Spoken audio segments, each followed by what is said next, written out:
uniform, green and gray. Gray tops, gray pants, green sleeves, green and gray caps. So here in the bottom of the fourth, 2 outs, a runner on first base. The first pitch is just missed for ball 1.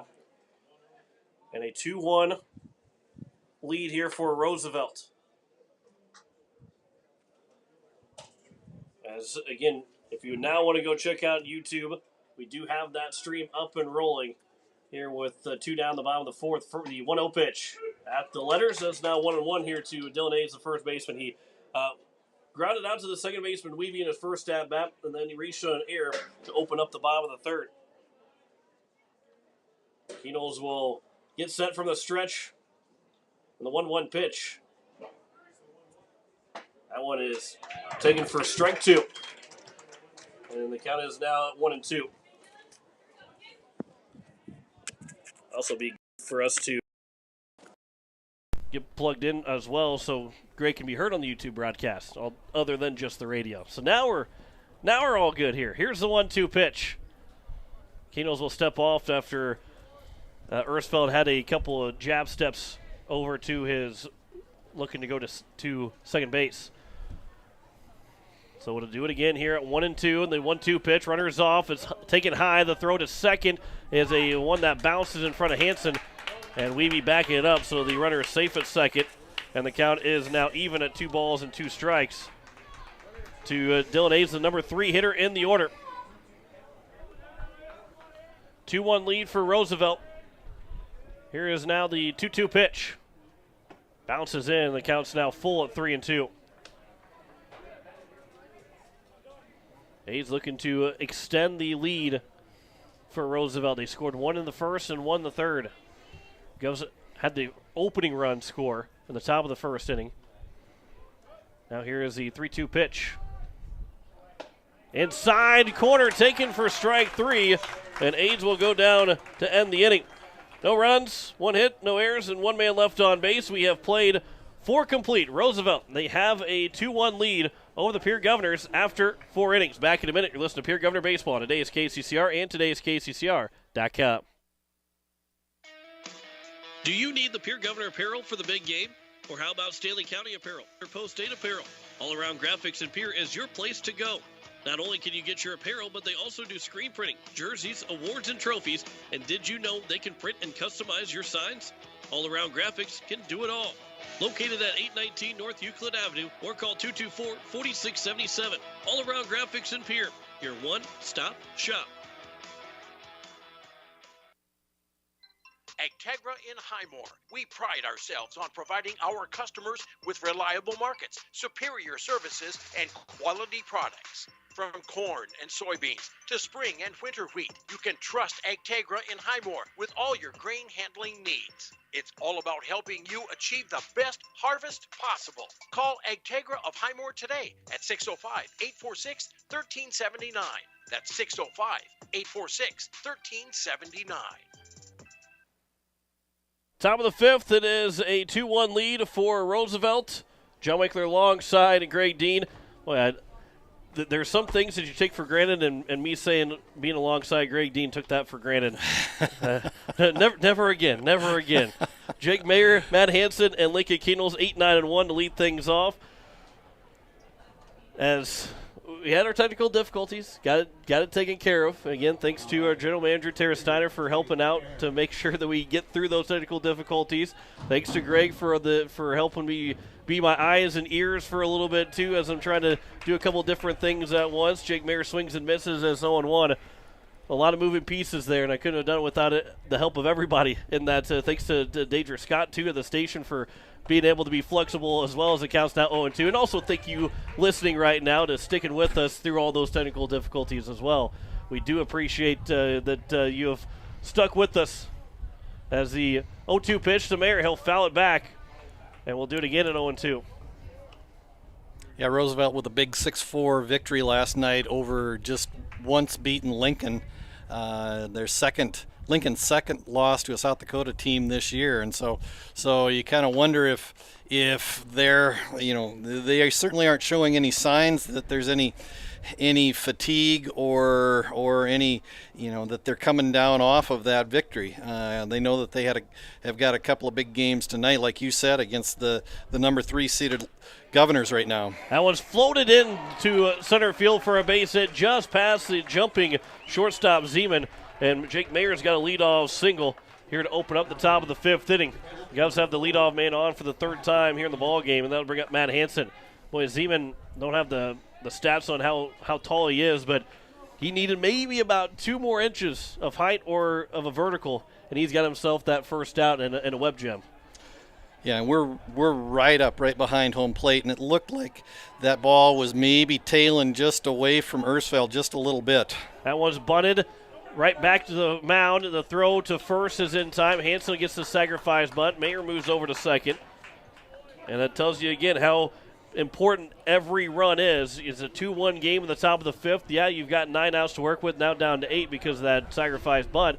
But you're trying to get that tying run in as soon as you possibly can, because you don't know how many, especially with the top of the order now up, you don't know how many chances you'll have for something like that. And a good play by the pitcher, Jensen, to throw out Hansen over at first base. So it's now first runner at second here with 1 down. Here's the first pitch to Lincoln Keenholz. Outside for ball 1. You might have said it during the commercial break. You might have said it as after we came back from the commercial break, but Keenholz might have 1 more inning in him. We do have action, the bullpen out in right field. As the 1-0 pitch from Jensen upcoming to Lincoln Keenholz. Time is called right before Jensen started his motion. And we'll do it again at 1-0. Can't see who that is that's warming up down the bullpen out in right field. That is Bennett Dean warming up. Dean had himself an excellent game last Friday, as that one is taken at the knees to Keenholz, and it's now 1-1. Dean came in. Aaron Booth, we talked about Aaron Booth not having his stuff, and he still threw 3 1/3 of shutout inning or shutout baseball. I mean, that tells you just how good Aaron Booth is, because we're saying, well, he didn't have his stuff, but he didn't allow a run to score. As the 1-1 pitch to Keenholz. That one will bounce, gets away from the catcher of leg, and Mayer will move up 90 feet to third. And now a base hit from Keenholz will get that tying run in. You're listening to KCCR Pierre Riverfront Broadcasting Station. Yeah, and Aaron Booth had just a non-Aaron Booth kind of night. I mean, he walked, I think it was 6 3 1/3, battled all night long, got some good help behind him in the defense, and was able to like you said, John, get out of that start without giving up a run, and that was really important in that game as the Govs went on to win 1-0 in 8 innings. Here's the 3-1 pitch to Lincoln Keenholz. That is over on the outside portion of the plate, and the count is now at 3-2. Lincoln Keenholz looking to drive in Jake Mayer, who's on at third base. McGuire Rasky is on deck. 3-2 pitch to Keenholz. Swings and misses, and a big strikeout for Jensen. And there's now 2 down, and it's up to McGuire Rasky to get that leadoff man home with 2 down here at the top of the 5th inning. Nice piece of work by Jensen to come back from 3-1 and get the leadoff batter in the order, Keenholz, and keep that runner on third base now with 2 outs. First pitch to McGuire Rasky is right down the middle for strike 1. Rasky's got one of the few hits in this game, one of the 3 hits that Pierre has accumulated. He reached a 2-out single in the top of the 3rd inning. He's got 2 outs here in the top of the 5th. There's a ground ball left side through for a base hit. A seeing eye single past the outstretched glove of the third baseman Roosevelt, past the diving shortstop Zeman into left. And it's a 2-2 score on an RBI single for McGuire Rasky. Rasky has 2 of the 3 base hits for the Governors today. Actually, 2 of the 4, excuse me. And so that's a big one. Knocks the game up at 2 here in the top of the 5th, and the Govs can breathe a little easier now that they're not playing from behind. So here's now Andy Gordon with a runner on first and 2 down. Pickoff attempt, and back in safely is Rasky standing up.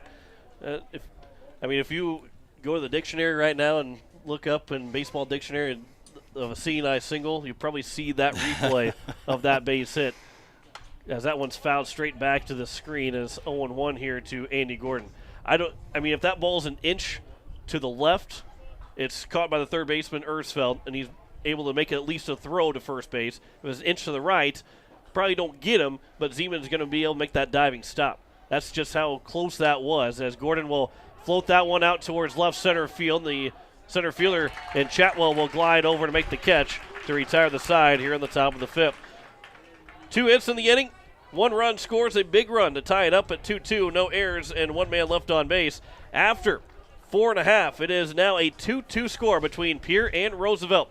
Back in a minute. You're listening to Pierre Governor Baseball on Today is KCCR and Today is KCCR.com. Fertig Electric has a long history of doing electrical work the right way. Economical service, professional work, and customer satisfaction is why they can say that. Third. Fertig Electric can do residential, farm, and commercial projects. Doesn't matter if they are charged with new construction or a remodel project, they get it conducted. Contact the staff at Fertig Electric at 224-8684. They can light a spark into your next project. Fertig Electric, 224-8684. Overhead Door Company of Pierre is a locally owned business specializing in the sale, service, and installation of residential and commercial garage doors. They provide quality, dependable products with constant service and the peace of mind you need. Overhead Door is one of the most recognized and most respected brand in the garage door industry. For installation and repairs, call Overhead Door Company today at 224-6200. That's 224-6200. As we welcome you back here to Harmon Park, it is a 2-2 game. Bennett Dean is on the pitch. As we have our changes, Bennett Dean will pitch. Lincoln Keenels will be at shortstop now. Hanson will move over to third, and Gordon will round out the 4-position swap as he'll move over to first base. And those are changes for the Governors. Nothing changes in the batting order. Everybody is still good in the batting order, but Bennett Dean now is on the pitch here for the Pierre Governors. As we can go through his, actually, Greg will let you go through his pitching stats. Yeah, for Bennett Dean, this is his 5th appearance on the year. He's thrown 10 1/3 innings, had 2 starts in those 5 appearances. He's 1-1 on the year with 1 save, 4 walks on the year, 11 strikeouts, 1.36 ERA, and a sub-1 WHIP, .87. First pitch, strike to Marcus Phillips. He's got 4, 5, and 6. Phillips, Stahl, and Willis. Guy reaches base, it'll go to Jamie Legg. Here's the 0-1 pitch from Dean to Phillips. Swing and a miss, and it's now 0-2. And Dean, I would say, had his best outing last Friday against Brookings. And, I mean, he's looking to top it here, but it will be a huge thing to try and top because he was excellent last Friday. 0-2 pitch outside for ball 1, and it's 1-2.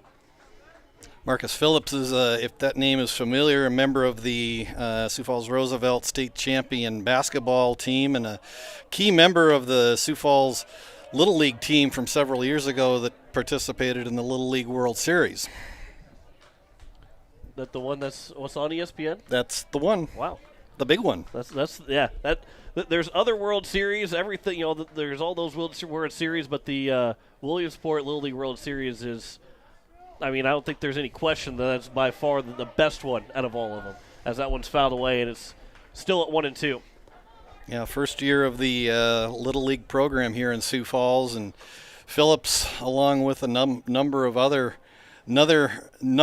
young men, rolled through the South Dakota and Midwest regions and made their way to Williamsport. 1-2 pitch is fouled away, and we'll do it again at 1-2.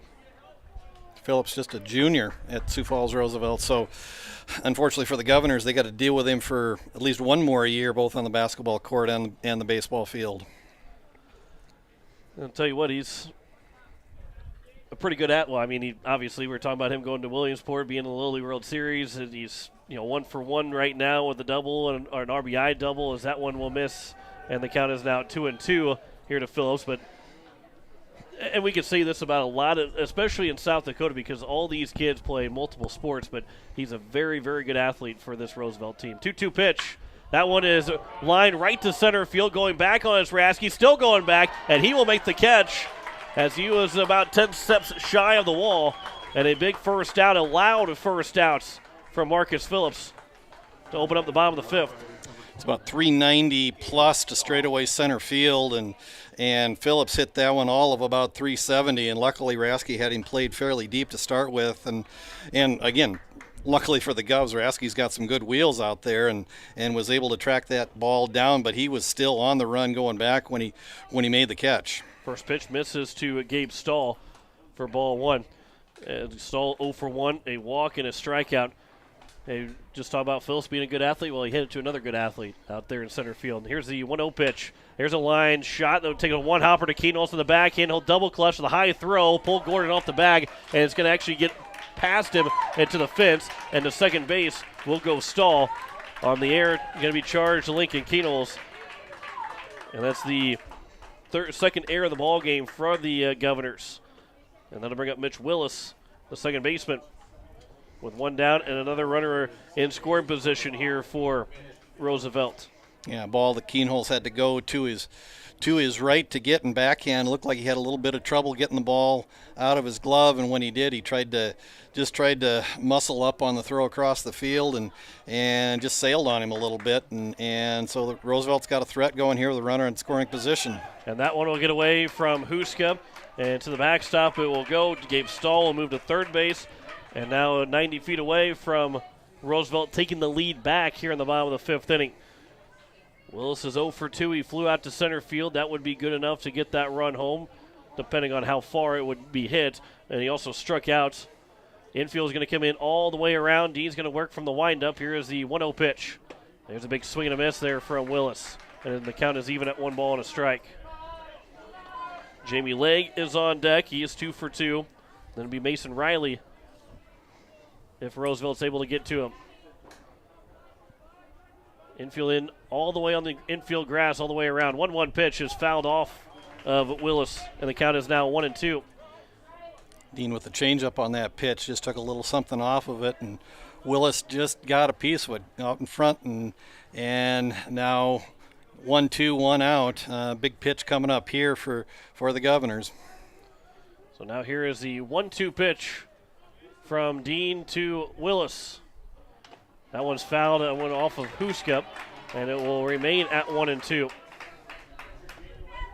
It's a big at-bat for both teams. If Dean can retire Willis without him putting the ball in play or maybe putting it right back to Dean, be a big second out.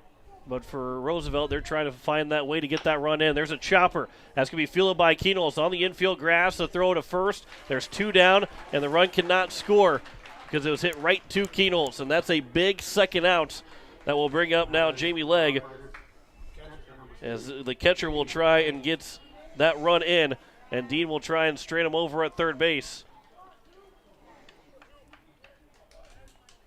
So here is now 2 down. Jamie Legg, first pitch. There's a ground ball to Jaden Wiebe. He will bobble. The throw to first, though, still in time, and the Governors get out of the inning. A 1-out error. Runner got to third base with 1 down, but 2 groundouts from Bennett Dean get out of the inning. No runs, no hits, 1 error, 1 man left on base. 5 are complete here at Harmon Park in Game 1. We have no leader right now. 2-2 is our score. Back in a minute. You're listening to Pierre Governor Baseball on today's KCCR and today's KCCR.com. Wondering what to do with that pitted and rutted drive? B&B Equipment will get you covered. Wanting to put something down the ground? B&B Equipment will put a hole in your project. Need to even up that property? B&B Equipment can fill that need. B&B Equipment can deliver all your gravel and material needs. B&B Equipment is here for all your excavation needs. Contact B&B Equipment, 224-6727. A contractor here for you. That's B&B Equipment, 224-6727. Innovation.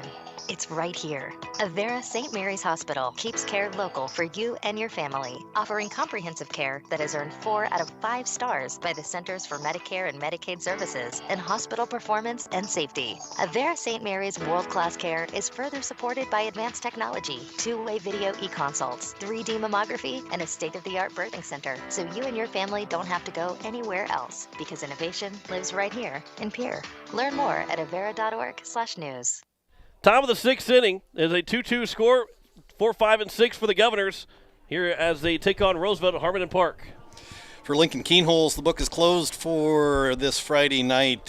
4 innings pitched, gave up 4 hits, 2 runs, Only one of the runs was earned. He walked 3, had 6 strikeouts in the night, threw 81 pitches in those 4 innings, 48 of them for strikes. So Keenholz will come out of the game with a no decision. Won't come out with a win or a loss tonight, regardless of the outcome of this game. Jaden Wiebe, Bennett Dean, who is now the pitcher in this ball game for the Pierre Governors, and Aaron Booth will face Jensen, who's working into the 6th inning. And for Dean, he gave up just that error, which I don't know if you can really say he gave up an error, but the error was committed, and he was able to work around it. And he's trying to kind of pick up where he left off last Friday when he threw so excellent for the Governors against Brookings, and he got that big 0 in that first inning as Wiebe releases the first pitch into left field for a base hit just past the diving shortstop and Zeman, and the leadoff man is aboard. 3rd straight inning now. The Governors have got the leadoff man on base, and the 4th time in 6 innings that the Govs have had the leadoff man on board. Wiebe coming into the game hitting .294, leads the team in doubles with 4 to go along with 6 singles, 7 RBIs on the year for Jaden Wiebe. Here is now Bennett Dean. We'll see if maybe he squares around to try and bunt. He will try to bunt. The first pitch is bounced in. He pulled it back in time. Wiebe read it perfectly. He stays at first base. Here with nobody out. Runner on first base. Dean is 1 for 2. He grounded out the second baseman, also singled in his 2 at-bats. Pickoff attempt and back in diving safely is Wiebe. Wiebe was thrown out trying to steal second in the top of the 4th. He led off with a walk and then was thrown out. He's led off the 6th with a single. Now let's see if Dean can move him over. Dean will square it around, drops down a good bunt, and it's going to be fielded by the pitcher. The throw to first is in time, and a sacrifice. That's the 3rd sacrifice of the game, 2nd sacrifice bunt for the Governors. And now there's a runner in score position for Aaron Booth and Spencer Lettler with 1 down in the top of the 6th inning. Yeah, I'll see if the Govs can find a way to bring this run around. If they could, that'd be a big run in the first game of this doubleheader. So 1 down here in the top of the 6th. Aaron Booth, he is 0 for 2. He struck out and also grounded out in his 2 trips to the plate. Spencer Lettler 0 for 2 will follow Booth. But a runner in on at second base. Base hit could give the Govs the lead back. First pitch, Booth will swing and foul it out of play. And it's now 0-1. Our game going on to our right. And that makes it a little bit difficult. You get a foul ball that you got to be paying attention to 2 different games going on. Aaron Booth coming into the night, hitting .273 on the year, 304 on base percentage, and .577 OPS on the year. Pickoff attempt. Wiebe will be back in standing. Count remains at 0-1. To the DH, Aaron Booth. Again, we'll see him pitch at some point this weekend. I believe maybe the idea is for Booth to throw against O'Gorman tomorrow night, or in the second game of that doubleheader against Yankton and O'Gorman. As he fouled that 0-1 pitch off, and it's now 0-2. Sounds like the probable starter for Game 2 is Brady Getz. So you get Keenholz in Game 1, Getz in Game 2. Getz last time he threw looked very good against the Huron Tigers. Here's the 0-2 pitch to Booth. That's outside, and it's now 1-2. Made that comment to you earlier this week that the Huron Tigers, they're sitting in around the 14th position. I think that it would be right now, if the season ended, they'd be the first round matchup for the Pierre Governors. And I had said I don't know if I would obviously you'll take what seed you'll get, especially if you're hosting, as Booth will strike out. The ball got off the catcher, and he'll throw it down to first base. And there's now 2 down, and it's up to Spencer Lettler to try and get in the runner. Wiebe at second base. But here, the Huron Tigers, I think, in that group of the 15, 14, and 13 seed, they're probably better than some of the maybe the 12th, 11th, and 10th seed. They'd be a dangerous team to open up the playoffs with. Yeah, we saw a couple of pretty good pitching performances from the Huron starters, and I think the Achilles heel for Huron is they struggle to field the ball a little bit, and they struggle to hit the ball. Phil's going all the way over towards left field as he'll go near the corner, and it just landed foul as he couldn't make the catch. That was a long run for Phillips, and he nearly had it. I think the wind kind of helped that the route not be as perfect for Phillips in terms of it helped the Governors for Phillips not have that perfect route where he couldn't make the catch. He kind of was coming in and kind of at the last second went back just a little bit, and he couldn't make the grab. With the way the wind's blowing, they pushed it just a little bit farther than what Phillips had previously thought, so the count is now 0-1 to Spencer Lettler. Wiebe is on at second base. Here's the 0-1 pitch. Swing and a miss, and it's now 0-2. Good off-speed pitch by Jensen at 0-1, and kind of had Lettler fooled and swung through. So now here is the 0-2 pitch from Jensen to Lettler, trying to drive in that go-ahead run at second base. Lettler swings and misses. It was dropped by the catcher. The throw to first is low, but it's dug out at first base by Aids, and that will retire the side. So the leadoff hit is stranded at second base. No runs, 1 hit, no errors, 1 man left on base. 5.5 are gone here at Harmon Park in Game 1. Pierre and Roosevelt tied at 2. Back in a minute. You're listening to Pierre Governor Baseball on Today's KCCR and todayskccr.com. Your home and business are important to you, and you need quality furnace and air conditioning products and service. With a combined 50-plus years of experience, AirTech Heating and Cooling provides you with just that service. Call 945-0160 for sales, service, and installation of furnaces, air conditioning, and heat pumps. AirTech Heating and Cooling features the American Standard products. Sales, installation, and service. You want the best, and that's what you'll find at AirTech Heating and Cooling in Pierre. Most of us already know that Gales Gas of Pierre is the place to call for propane. They offer an automatic fill plan so you never have to worry about running out of propane. They accept debit and credit payments or a budget payment plan to spread out the cost throughout the year so you never have surprises when you get your bill. For delivery, convenience, and great customer service, call Gales Gas at 224-5518. That's Gales Gas at 224-5518.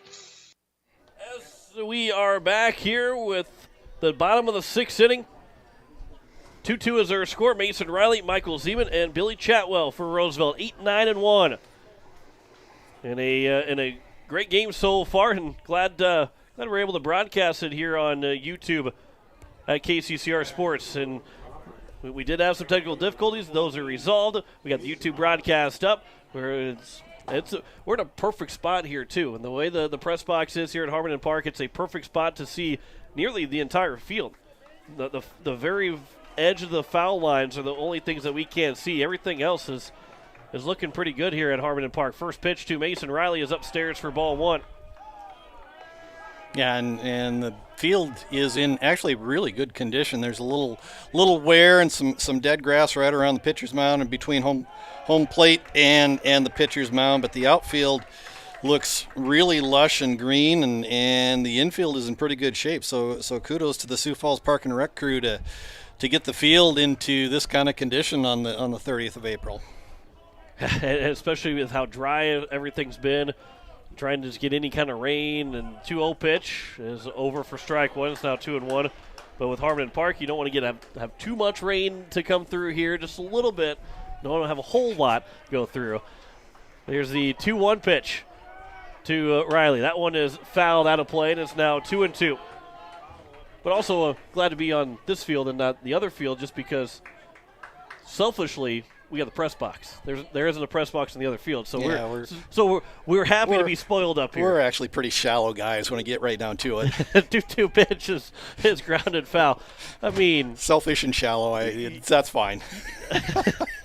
I think I was talking with Coach Gray and Coach Dirk Campbell and Coach Ryan Kruger. I believe it was last Tuesday when it was really cold, as a 2-2 was fouled back to the netting. And I said I'm a prima donna when it comes to I'm a diva when it comes to the press area, and what I like it to be a certain temperature. I got to have it my way. If I'm going to be doing this, I got to have it my way. Here's a 2-2 pitch upstairs, and it's now 3-2. Yeah, the creme de la creme was working over the state football championship at Dana J. Dykehouse Stadium, because we actually had food there as well. 3-2 pitch is lined to left field. That's going to get down for a base hit. It's going to go all the way to the wall. Lead off, extra base hits for Roosevelt. Lettler will pick it up. The throw comes in. It's a leadoff double for Mason Riley. And Roosevelt is in business to open up the bottom of the 6th inning with Michael Zeman coming to the plate. Yeah, I don't think Lettler saw that ball off the bat. I mean, the skies here tonight, with it being just kind of gray and overcast, that ball blends into the background pretty quickly, and I don't think just the way that Lettler broke on that ball, and I think the way that most of the outfielders have broken on the balls tonight, they just have really had a challenge picking up that ball, and so able to hold him to just a double. The first pitch is bunted to the right side. A good bunt from Michael Zeman. It moves the runner over to third base. And with 1 out, a runner on third. That's the go-ahead run in the bottom of the 6th inning. And it's the top of the order. Billy Chatwell and Ben Ersfeld, the next 2 hitters. Yeah, big at bat right here in the bottom of the 6th with the go-ahead run on third base and just 1 out. Infield will come in. Yeah, this is a huge at-bat upcoming. It looks like McGuire Rasky is going to be the guy to come in and face Billy Chatwell and Ben Ersfeld. So Bennett Dean will come out of the game. McGuire Rasky will come in to pitch. We'll tell you all the changes that we have coming in after this minute break. You're listening to Pierre Governor Baseball on today's KCCR and today's KCCR.com. No one likes to have electrical problems, but when they happen, call Todd's Electric at 223-2518. With over 28 years of experience, Todd's Electric can handle any type of electrical problem, whether it's residential, commercial, or agricultural. Their knowledgeable staff knows and understands the importance of your home, business, or ag facility and are prepared to help. Call Todd's Electric at 223-2518. That's 223-2518. Todd's Electric, serving the Pierre and Fort Pierre areas. The line to power. Join Rising Hope 605 and Dustin Evans and the Good Times Band at the Ramcota River Center, Friday, April 23rd from 7 until 11. Rising Hope 605 is raising funds for people within our community to reduce barriers to access hope. You can do your part by purchasing a ticket and inviting your friends and family to a fun night out with Dustin Evans and the Good Times Band. Purchase your ticket at risinghope605.com. That's risinghope605.com. Back here at Harmon Park, it is McGuire Rasky on the mound here for the Pierre Governors, as we will have Elliott Life that will make his way out towards the outfield. Boy, I have no idea where we're going with all these changes here. So Elliott Life is going to go to the outfield at some point. It looks like he might be playing in left field, as he's standing to the left of both Jake Mayer and Spencer Lettler. Hanson went out to the outfield, then he came back in. Bennett Dean's over at first base. Maybe Gordon's coming out of the game. Yeah, it looks like that's the defensive alignment. Life will come into the game and bat in Gordon's slot. And then everything else will stay the same in terms of the batting order, stay the same. Well, it looks like maybe Dean will go back to first, Lettler in center, Life in left, and everybody else will stay in their positions. There's a long discussion, though, between the umpire and Coach Ryan Kruger on what the changes are.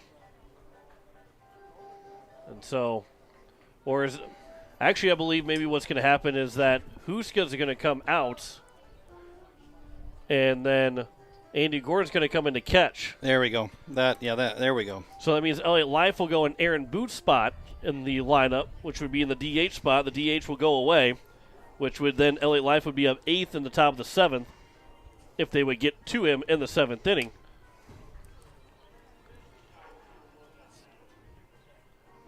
So, I believe so, because Huska's making his way out.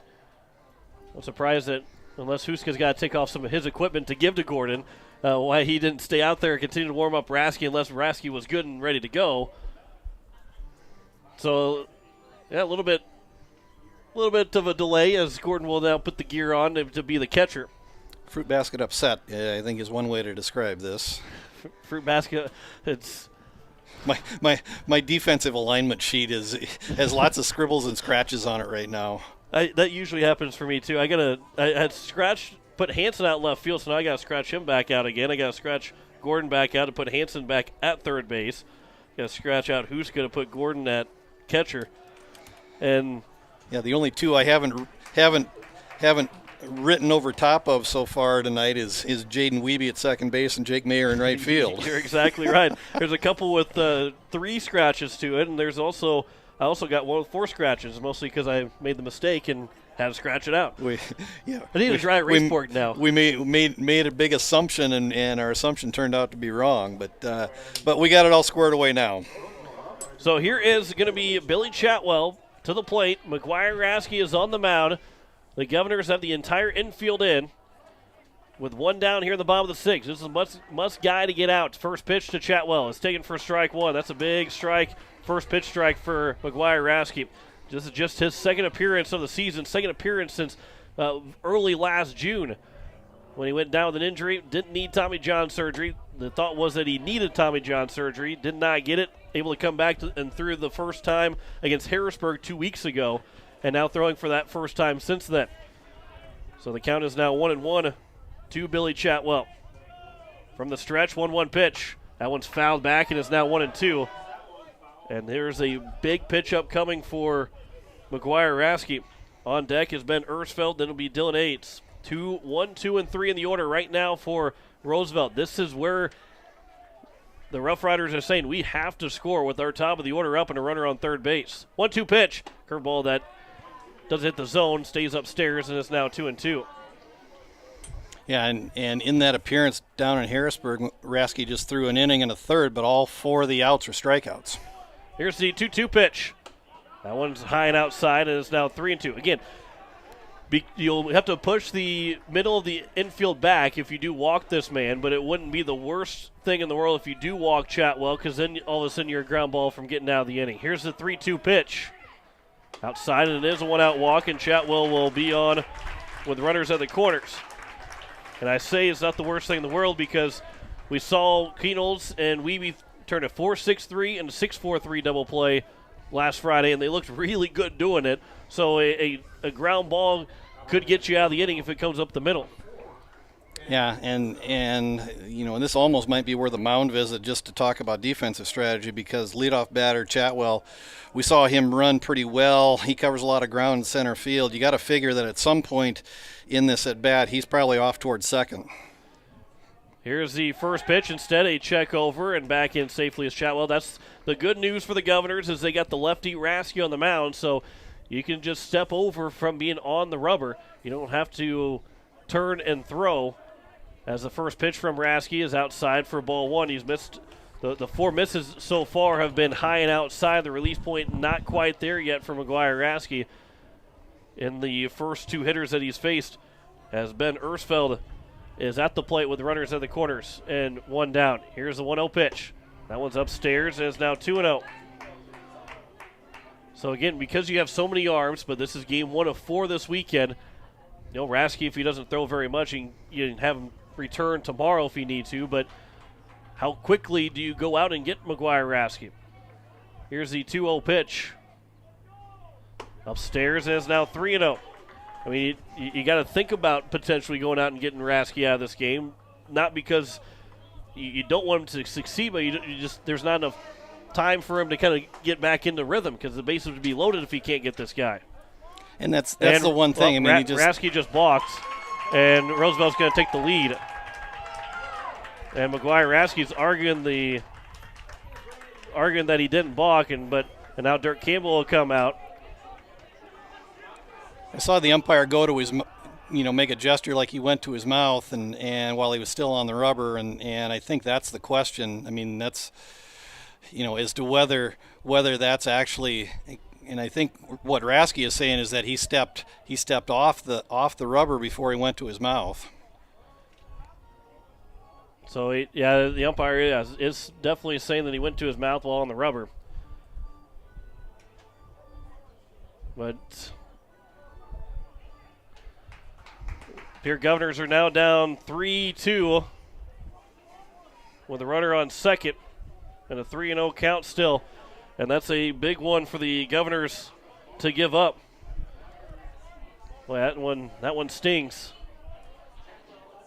So a balk allows the run to score. Here's the 3-0 pitch.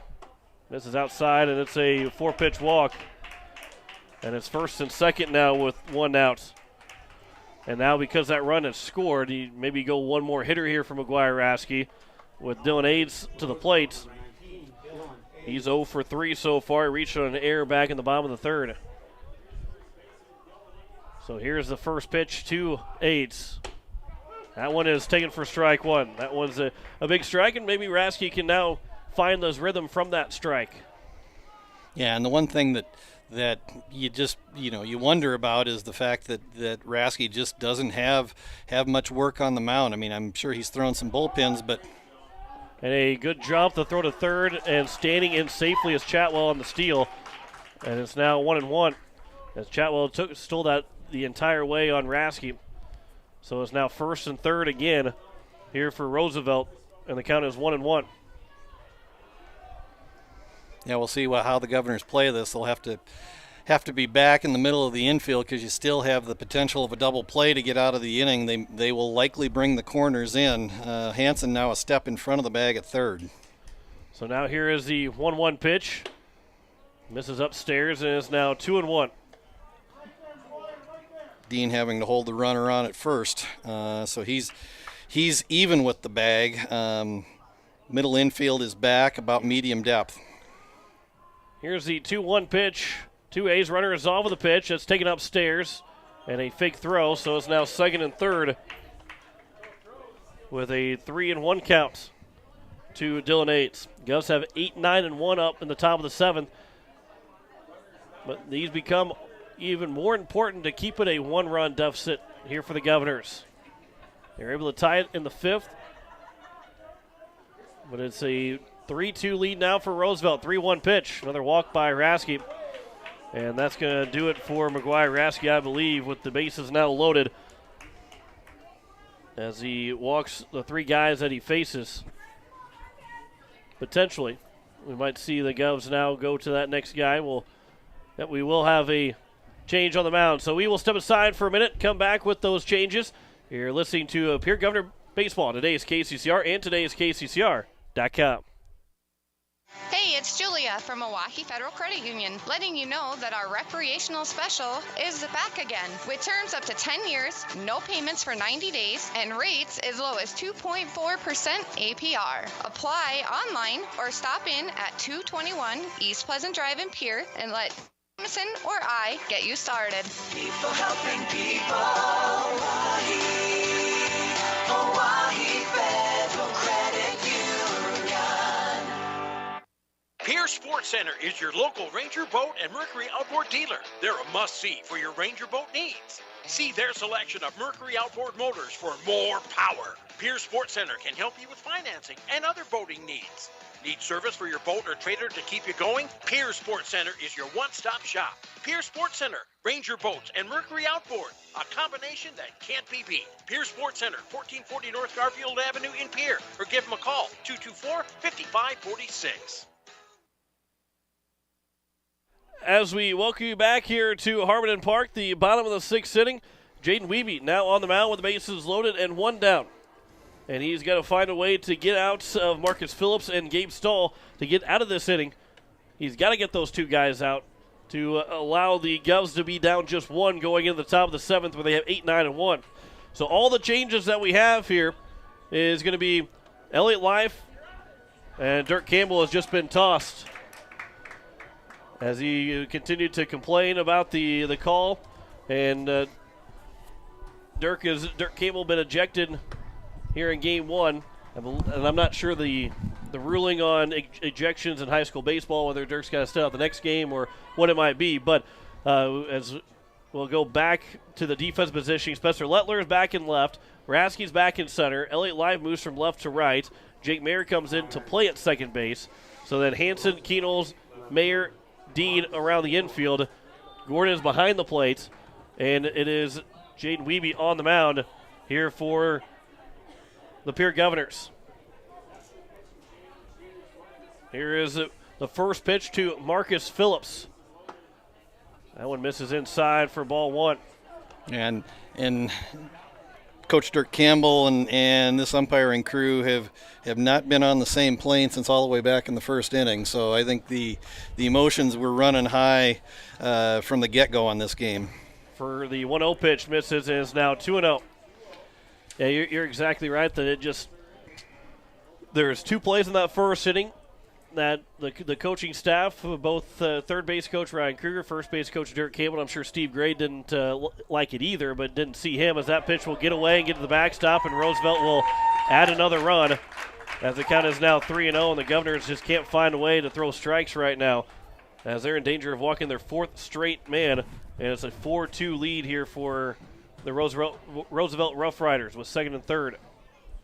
But those 2 plays in that top of the first inning didn't start out well for the Governors, and it didn't get any better from there in terms of Dirk Campbell, Coach Campbell being happy with the umpires. 3-0 is over and is now 3-1. For Jaden Wiebe, his second appearance on the year, has thrown 2 innings, has a save on the year, no walks, 1 strikeout, a 0.0 ERA, and a 0.0 WHIP. Here's the 3-1 pitch, swing and a miss. There's a big swing and a miss there by Phillips. He was trying to make it a 7-2 ball game with that swing, and the count is now full at 3-2. Inning started out with a double by Mason Riley, a sacrifice bunt by Zeman, and then 3 straight walks as Phillips does strike out, and there's now 2 down, and that'll bring up Gabe Stull, and the Govs will try and get out of this inning with limited damage. As Stull to the plates, he's 0 for 2 so far. He's reached base twice, though. A walk and an error has allowed him to reach base. He also struck out swinging. Second and third with 2 down in the bottom of the 6th. 4-2 lead for Roosevelt. First pitch in the dirt and a good block there from Andy Gordon. Yeah, and you know, for Andy Gordon, I mean, he has not caught a lot in the last couple of years. I mean, the Govs and Post State have had the luxury of having Cade Hinkle back there for the last 3 years, and so Andy caught a lot coming up through the system, but the Govs just had the blue collar Hinkle back there and the Iron Man Cade Hinkle, and so he's just not had a lot of experience, but he's stepped into that kind of second catcher role and done well this year. 2-0 pitch. That one will get through the legs of Gordon. Another run will come in to score, and it's now a 5-2 lead here for Roosevelt. And the count is back to 3-0 again. The announcer's jinx just stepped up and bit us again. Just when I said he was doing well, one went through the 5-hole. So it's a 5-2 lead here for Roosevelt. And the Govs will now need at least 3 runs in the top of the 7th inning. Here's the 3-0 pitch. That one is skied to left field, but it gets out of play as Stahl was waiting on that pitch, but didn't wait long enough as that one was turned on. Almost looked like he had completely stepped and just completely turned, almost a 90-degree turn on it. Here's a 3-1 pitch. Here's a ground ball to the left side. Keynoles will field on a high hop. The throw to first is in time, and that will retire the side here in the bottom of the 6th inning. But Roosevelt scores 3 times with only 1 hit in the inning, no errors, and 1 man left on base. Pierre needs 3 runs in the top of the 7th to keep this one moving. Back in a minute, you listen to Pierre Governor Baseball on today's KCCR and today's KCCR.com. When you want the best prices and best selection, go to Wagner Auto in Pierre. The certified sales staff at Wagner Auto will provide you service after the sale and how to get easy financing. Check out their website, WagnerAuto.com, or stop in. They have the best prices and won't be undersold. Wagner Auto has the region's largest selection with over 280 new and quality pre-owned vehicles. GM certified pre-owned vehicles give you peace of mind with their 12-month or 12,000-mile bumper-to-bumper warranty and 5-year or 100,000-mile powertrain warranty. Log on to WagnerAuto.com or stop by Wagner Auto in Pierre, South Dakota's oldest auto dealer since 1907. Evermore Boutique, where fashion doesn't have to break the bank. See them for men's, women's, and children's clothing, shoes, accessories, and so much more. Open 7 days a week, Monday through Friday from noon to 7, Saturdays from 11 to 6, and Sundays from noon to 5. Visit Evermore Boutique, located at 104 South Pierre Street in Pierre, or give them a call today. 605-494-0194. That's Evermore Boutique in Pierre. Top of the 7th inning, 8-9-1 here for the Pierre Governors as they need 3 runs to keep this one moving. Jake Mayer, Matt Hansen, and then Lincoln Keenels. If anybody reaches base, which they need a lot of guys to reach base, McGuire Rasky would be next.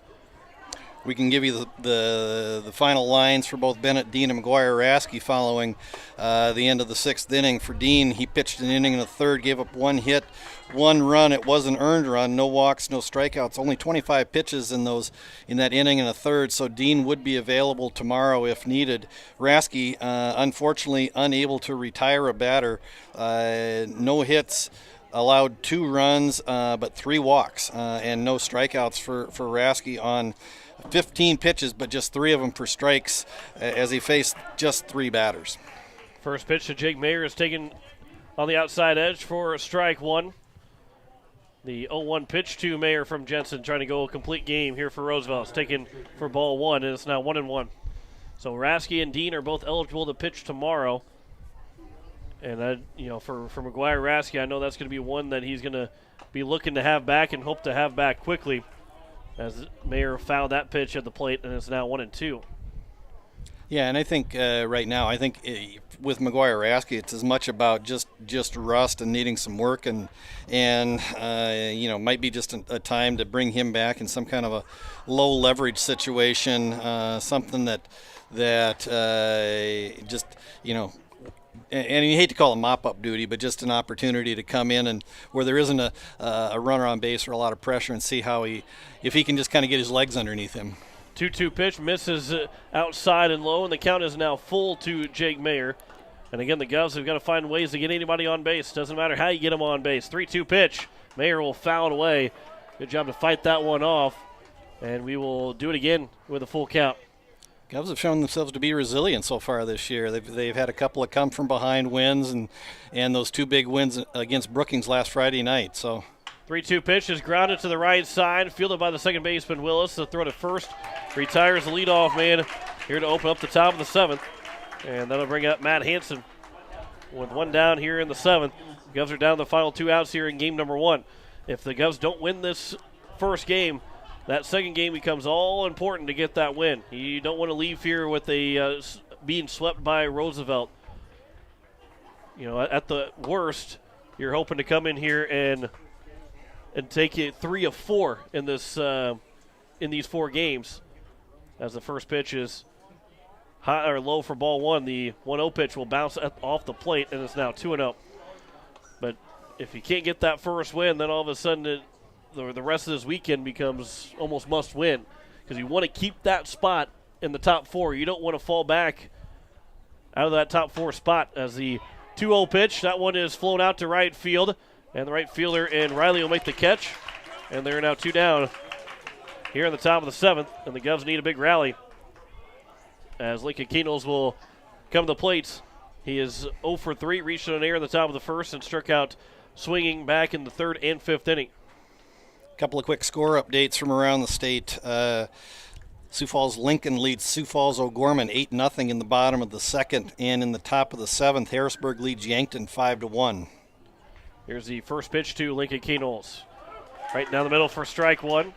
Goes down the final 2 strikes here in game number 1.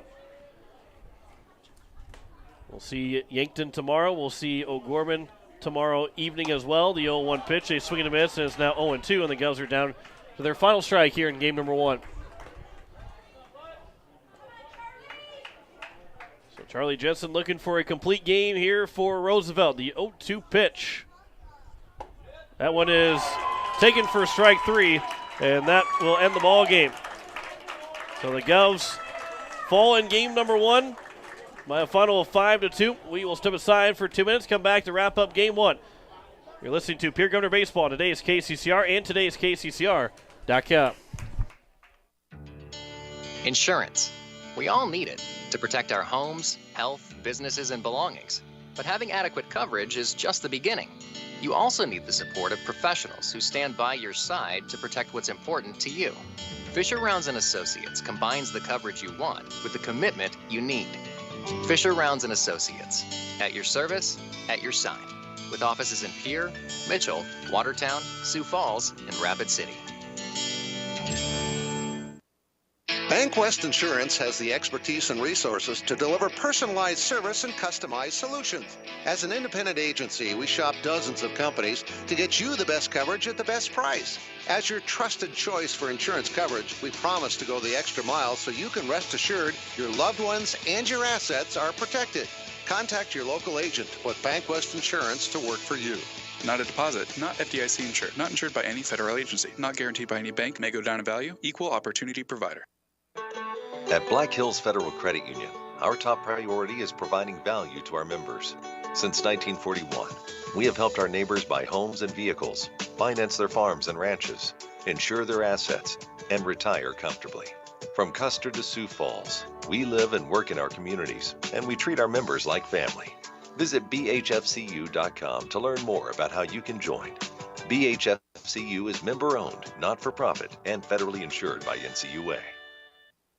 Home Care Services is a private agency committed to providing expert advice and specialized care to those who want to remain living independently at home. Home Care Service has a team of nurses, caregivers, and administrative staff that offers a full range of in-home support services to our area. For more information about Home Care Services, call 224-2273.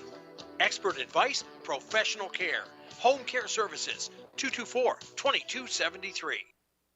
As we welcome you back here to Harmon Park, as Game 1 has wrapped up, Governors fall 5-2 in game number 1. John Wicker alongside Greg Dean.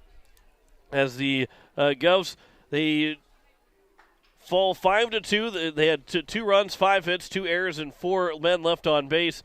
It was 5 runs, 6 hits, 2 errors, and 9 men left on base for Roosevelt Rough Riders. But that 6th inning, and Greg, I said it in the commercial break before before we went to the 7th inning, said if this is the 3rd Governor loss of the year, one word describes it, and that's walks. Walks killed them in this game too. Yeah, and too many walks at the wrong times. I mean, only six on the day for the Governors, but just inopportune times. I mean, when you string them back to back to back like the Governors did in that 6th inning, that's unfortunate. Couple of passed balls at the wrong time, couple of errors, and sometimes the scorebook doesn't have to look the prettiest. And right now, Sioux Falls Roosevelt was able to take advantage of a couple of Governor miscues and some opportunities, and came away with a 5-2 victory in game number 1. And now Roosevelt, obviously they're going to be looking for the sweep, but the pressure is on the Pierre Governors to try and get a split. Roosevelt's feeling, they say if they leave here at 1-1, at this point they're probably, I wouldn't say they're okay with it, but again, if you're going to leave 1-1, the pressure's on Pierre to make that happen, not for Roosevelt to try and leave here at 1-1. So this becomes a very important game for this Pierre Governor team. Again, you were going into this weekend saying, okay, we had to win 3 of 4 at the very least. Well, you've lost the first one. You've got to win the next 3, but it takes this next game to get that started. And the Govs have got to erase everything that's happened. The couple of calls in that first inning that didn't go the way for the Governors, that didn't make the coaching staff happy. Dirk Campbell got ejected in the bottom of the 6th inning.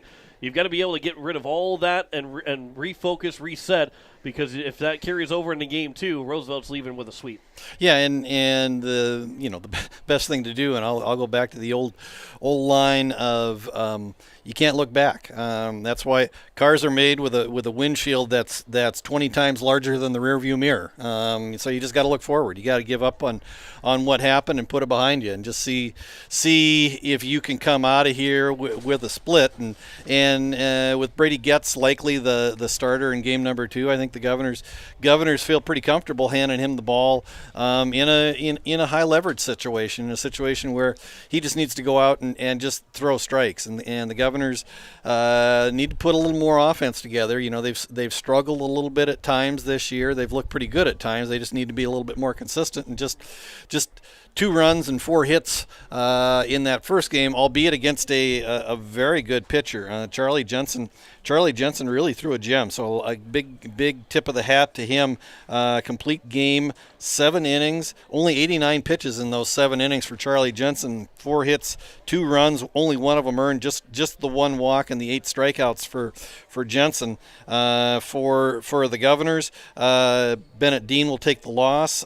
He, like we said earlier, an inning and a third, just gave up the one hit and the one run. Just happened to be the third run of the game, so he'll take the loss for the Governors. Yes, and the Govs now, and you mentioned it with 89 pitches through 7 innings. Again, efficiency from Jensen, and I don't believe he walked maybe one guy the entire game, maybe 2 walks at the very most. I think one walk, yeah. So that tells you if you can stay around the plate, get those and throw strikes, it'll help you the longevity of your game and being able to throw a complete game here for Jensen. And like you said, tip of the cap to Jensen for that complete game gem that he threw. But the Govs now again turn to Brady Getz in game number 2 to try and get this split here for the Governors. Yeah, and so now we'll talk about game number 2, and the Governors, like we said, they've shown themselves to be sort of resilient so far this year. I mean, I was talking to Dirk Campbell yesterday up at the store, and it's like he said, he goes, I don't think coming into this season, if I would have looked at the schedule and tried to project our record coming into the weekend of April 30th and May 1st, he said, I don't think that I would have pegged us at 10-2. So I think the Governors are certainly playing, have played with a fair amount of confidence, and like I said, have won some ball games where they've had to come from behind or be a little resilient. And so this is a crew that I don't think it ever really feels like they're ever out of a ball game. You're exactly right, and I think the first time we've seen that, we've only seen it once, and that was right here in the top of the 7th. I think that was where the only time I felt like they were out of this ball game and that they were not going to win. Every other game, the 3 games that they've lost, those other 2, and even the games that they trailed and came back, you just never felt like they were completely out of it. So again, things didn't go the way that the Governors were hoping for in game 1 in more ways than one, but it's all about, like you said, you look forward, you don't look back, because if you're looking back, it's not going to go well in game number 2. You can't dwell on game 1, because then game 2 will show in game number 2. Yeah, and again, I mean, this is not anything to take away from a very good Sioux Falls Roosevelt team. They go to 11-4 on the year against South Dakota competition. With that win, they will jump over top of the Governors into that, at least into that 3rd spot, and depending upon the outcome of this Sioux Falls Lincoln O'Gorman game, maybe in a race for even possibly jumping into the 2nd slot. Coming into games tonight, Harrisburg had jumped up into the number 1 spot in the seed points at 44.0. Sioux Falls Lincoln was next at 43.5. The Govs are in 3rd at 43.17, and the Roosevelt at 43.0. Brookings at 42.45. So those top 5 teams are bunched pretty closely, and so any wins or losses among those top 5 is going to create some shuffling in that lineup. Govs and Roosevelt coming up here in just a little bit for game number 2. We will step aside and we will come back here in 3 minutes. We'll hear from News Director Zach Nelson with his check of local news in that, which we didn't hear in the 5 o'clock hour. We'll hear his weekday news, the final day here of the week on Friday. We'll hear this news coming up in 3 minutes. You're listening to Pierre Governor Baseball on today's KCCR and today's KCCR.